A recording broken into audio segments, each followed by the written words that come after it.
ओम शांति। हमारा बाबा का पुराना चैनल जिस पर सेवा चलती थी वह डिलीट हो चुका है, इसलिए अब इस नए चैनल से सेवा प्रारंभ की है। इस चैनल को सब्सक्राइब करें। ओम शांति। ओम शांति। Good morning. 11 जनवरी 2022। मीठे मीठे बाबा की मीठी मीठी मुरली का मीठा मीठा मनन हम सब फरिश्ते मिलकर बाप दादा के साथ करते हैं। बाप दादा संदली पर बैठे हैं और हम सब फरिश्ते बाप दादा के सामने हिस्ट्री हॉल में बैठे हैं। बाप दादा दृष्टि दे रहे हैं और वरदानों से भरपूर कर रहे हैं। बाबा बोले, आज की मुरली से क्या शिक्षाएं ली मीठे बाबा? आज आपने हमें बहुत प्यारी प्यारी शिक्षाएं दी। बाबा, आज आपने कहा, मीठे बच्चे ज्ञान की बुलबुल बनकर आप समान बनाने की सेवा करो। अपनी दिल से पूछो, मेरी याद की यात्रा ठीक है? बाबा ने संगम पर आकर हमें कितना भरपूर किया है। अब बाबा कहते हैं, मैंने तो भरपूर किया है, अब अपने दिल से पूछो कि मेरी जो याद की यात्रा ठीक है। तो मैं आत्मा अपने आप से पूछूं आज कि मैं बाबा की याद में कितना टाइम रहती हूं। 24 घंटे में मेरी बाबा की याद कितनी है? कितनी याद की यात्रा ठीक है? क्या मैं सवेरे अमृत वेले से रात तक बाबा को याद करती हूं? हर कर्म करते हुए मैं बाबा की याद में हूं, स्वरूप बनी हुई हूं। कल मैं एक दीदी की क्लास सुन रहा था तो वो बता रहे थे कि ब्रह्मा बाबा भी जब कोई भी काम करते थे ना,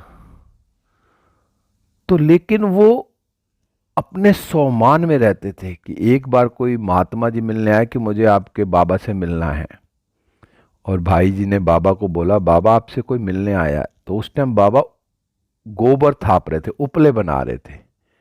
तो बाबा ने कहा कि उसको यहीं ले आओ। बच्चे ने कहा, बाबा ऐसे ही ले आऊं? बाबा ने कहा हाँ।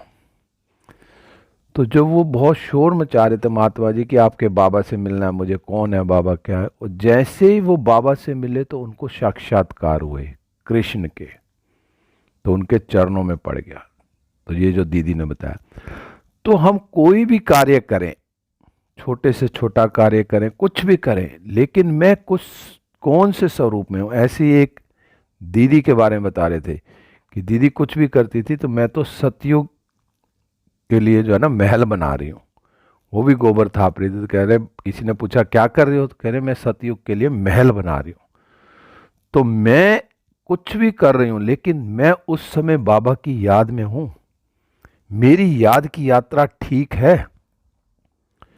तो मैं अपने आप को बार बार चेक करूं कि मैं सारा दिन बाबा की याद की यात्रा पर हूं और ठीक हूं। ऐसे ही बाबा ने कहा कि ज्ञान की बुलबुल, जो बाबा ने हमें संगम पर ज्ञान दिया है, रोज बाबा हमें अमृत वेले फिर ज्ञान मुरली सुनाते हैं, उस ज्ञान की बुलबुल मतलब उस ज्ञान का मैं मंथन करके औरों को भी मैं आप समान बनाऊं। तो मैं आप समान कब बनाऊंगी? जब मैं पहले खुद बाबा की पूरी पूरी श्रीमत पर चलूंगी, बाबा की हर धारणा पर चलूंगी, तो मैं वो स्वरूप में टिकूंगी, तो मैं औरों को भी आप समान बनाऊंगी। फिर आज बाबा ने प्रश्न पूछा कि किस विशेष पुरुषार्थ से बैगर टू प्रिंस बन सकते हो। अब कौन सा ऐसा विशेष पुरुषार्थ करें कि जिससे हम बैगर टू प्रिंस बन जाए? तो बाबा ने यही कहा कि अगर बैगर टू प्रिंस बनने के लिए ना, सबसे पहले अपनी बुद्धि की लाइन क्लियर हो। ऊपर तो बोला बाबा ने याद की यात्रा ठीक हो, और फिर बोला बुद्धि की लाइन क्लियर हो। बुद्धि की लाइन क्लियर क्या हो?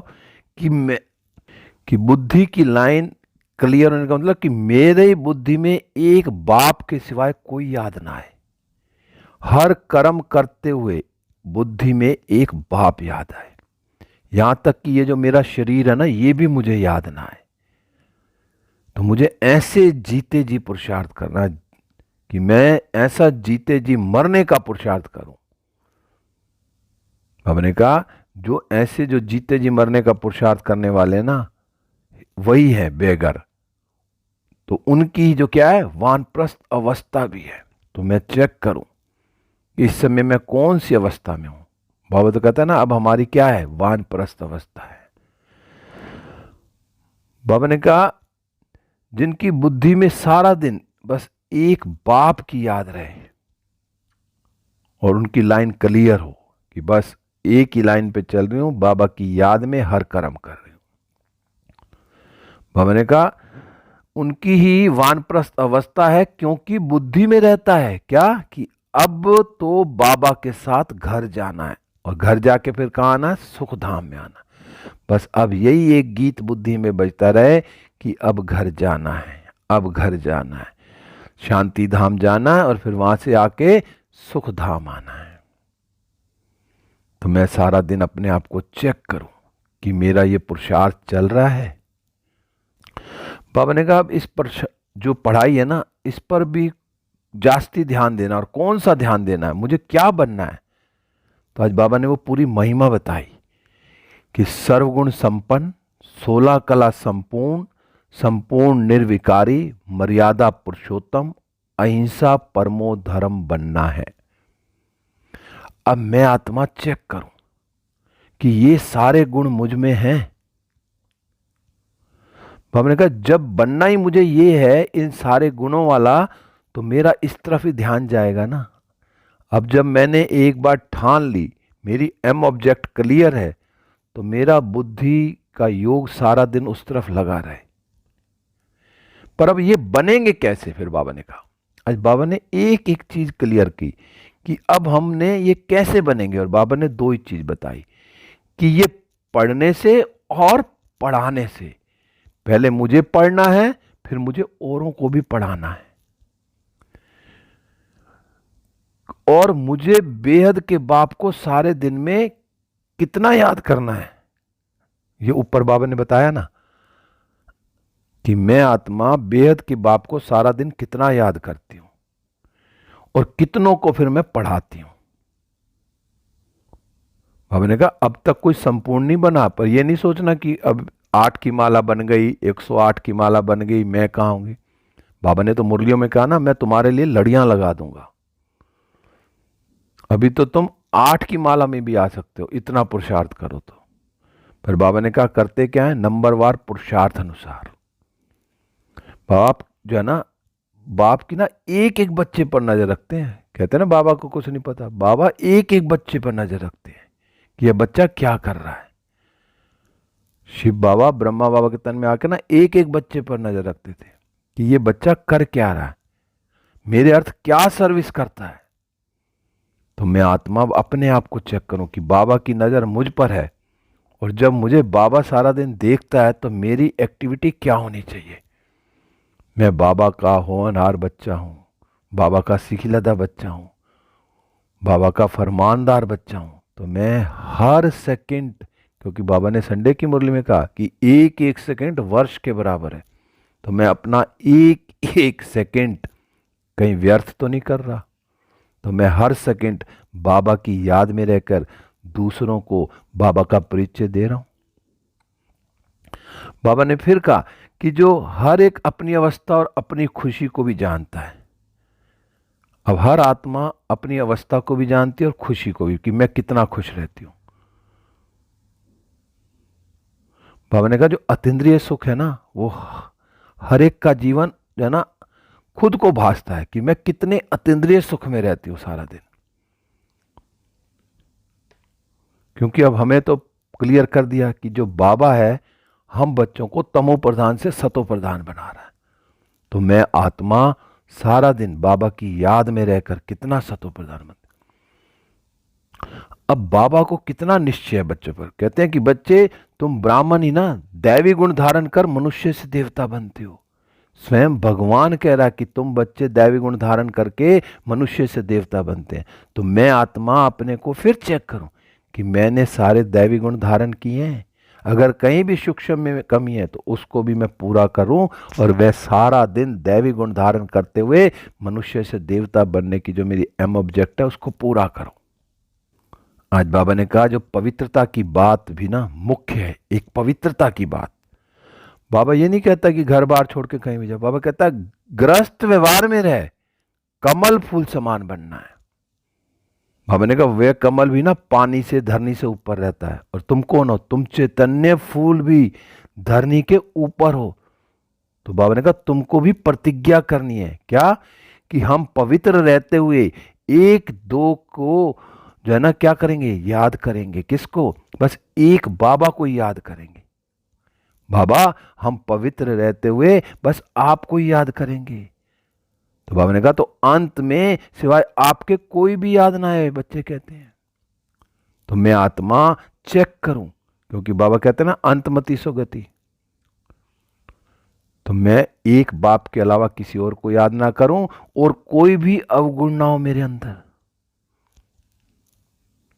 बाबा ने कहा जो बच्चे ऐसे बनते हैं ना वो सदैव हर्षित रहते हैं। और सच में अगर सब सारा दिन हम बाबा की याद में रहते, हमसे कोई भी विकर्म नहीं होते, हमारा एक एक कर्म बाबा की श्रीमत के हिसाब से है, तो सच में सारा दिन खुशी रहती है। खुशी कब गायब होती है? जब हम श्रीमत से हटकर काम करते हैं। बाबा ने कहा तो ये प्रैक्टिस अच्छी रीति करनी है। तो अब मैं आत्मा सारा दिन चेक करूं कि मैं सारा दिन ये प्रैक्टिस करती हूं, एक बाबा की याद में रह के, और सबको बाबा का परिचय देती हूं। बाबा ने आज फिर कहा कि कई बच्चे तो मुरली बहुत अच्छे से पढ़ते हैं, और कई बच्चे मुरली पढ़ते नहीं है, वंडर खाते हैं, मुरली ही नहीं पढ़ते, ये भी नहीं जानते कि ये भगवान सुना रहे हैं मुरली। तो एक तो सवेरे अमृत वेले बहुत पावरफुल होना चाहिए, और एक मुरली क्लास में मुझे मुरली कैसे सुननी है, ऐसे मुरली बुद्धि में बैठ जाए कि सारा दिन उसका मनन चिंतन चलता रहे। क्योंकि पढ़ाई क्या है, मुरली क्या है? ज्ञान। और ज्ञान से क्या मिलेगी? बाबा कहते हैं ना ज्ञान और योग से ही क्या मिलेगा? हेल्थ और वेल्थ मिलेगी। फिर बाबा ने आज कहा कभी भी मुरझाना नहीं है, चाहे कितनी भी बीमारी हो, बीमारी में भी मुरली जरूर पढ़नी और सुननी है, और एक बाबा की याद में सदा हर्षित रहना है। और फिर बाबा ने कहा पढ़ाई से ना कदम कदम में पदम जमा करने हैं, और संग तोड़ एक बाबा के साथ जोड़ना है। तो सारा दिन मैं क्या याद रखूं कि मेरा हर कदम, एक एक सांस बाबा की याद में रहे और एक के संगी रहे। फिर आज बाबा ने वरदान में कहा, बाबा जनवरी मास में सारे वरदान क्या कहने हैं कि ब्रह्मा बाबा समान बनना है। तो आज भी बाबा ने कहा ब्रह्मा बाप को फॉलो करने वाले समीप और समान भाव, सदा हर संकल्प और कर्म में ब्रह्मा बाप को फॉलो करने वाले समीप और समान भाव। अब जैसे बाबा ब्रह्मा बाबा थे, क्या मेरा हर संकल्प ऐसा हो सकता है? क्योंकि ब्रह्मा बाबा के ना दृढ़ संकल्प से हर कार्य में सफलता प्राप्त की। जब ब्रह्मा बाबा थे उन्होंने हर कार्य में सफलता प्राप्त की। किस धारणा से? कि उनका हर संकल्प दृढ़ था, क्योंकि एक बाप दूसरा न कोई। बाबा ने कहा यह प्रैक्टिकल में कर्म करके दिखाया ब्रह्मा बाबा ने। कभी दिल शिकस्त नहीं बने बाबा, सदा नथिंग न्यू का पाठ पढ़ा तो विजयी रहे। तो बाबा ने कहा हिमालय जैसी बड़ी बात को भी ना पहाड़ से रुई बनाए रास्ता निकाला, कभी नहीं घबराए। तो ऐसा सदा बड़ी दिल रखो। अब मैं अपने आप को चेक करूं, बाबा ने तो जो यो किया ये किया और दिल खुश रहे, तो मैं आत्मा चेक करूं कि मैं जो भी संकल्प करती हूं मेरा दृढ़ संकल्प है, उस संकल्प को मैं पूरा करती हूं और एक बाबा की याद में रहती हूं, दूसरा कोई नहीं। और मेरे प्रैक्टिकल जो कर्म है वो कर्म क्या ब्रह्मा बाप समान है? कभी मैं दिल शिकस्त तो नहीं होती, मुझे नथिंग न्यू का पाठ सदा याद रहता है। कोई भी बड़ी से बड़ी परिस्थितियां है मैं घबराती तो नहीं हूं। उस परिस्थिति को भी मैं कैसे समझती हूं कि ये भी रुई के समान है, ये भी पार हो जाएगी, तो मुझे कभी घबराना नहीं है। बाबा ने कहा ऐसे मुझे भी ब्रह्मा बाप की तरह बड़ा दिल रखना है, दिल खुश रखना है। बाबा ने कहा हर कदम में ब्रह्मा बाप को फॉलो करो तो समीप और समान बन जाए। अगर मैं आत्मा इन सब कार्यों को करती हूँ तो मैं ब्रह्मा बाबा के समीप भी हूँ और समान भी हूँ। तो मुझे आज सारा दिन चेक करना है। फिर आज बाबा ने वरदान स्लोगन में कहा, अतीन्द्रिय सुख का अनुभव करना है ना तो गोपी बल्लभ की सच्ची सच्ची गोपिका बनो। अब मैं आत्मा अगर अतीन्द्रिय सुख का अनुभव करना चाहती हो तो मेरा तो एक शिव बाबा, दूसरा ना कोई, सच्ची सच्ची गोपिका।